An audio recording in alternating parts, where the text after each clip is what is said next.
पानी मारे रस्ते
और दोस्तों रत्नागिरी के इलाके में हम घुस चुके हैं।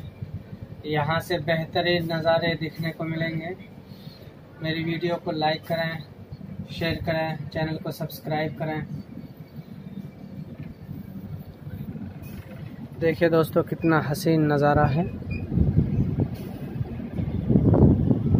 ये कोलाड कोई स्टेशन है।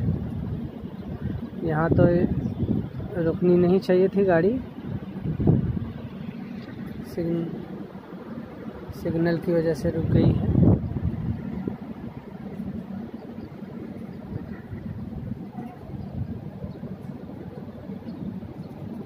हम कोंकण रेलवे में सफ़र कर रहे हैं दोस्तों।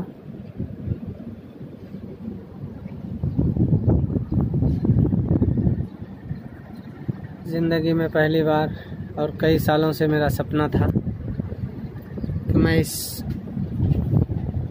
रूट पर सफ़र करूं।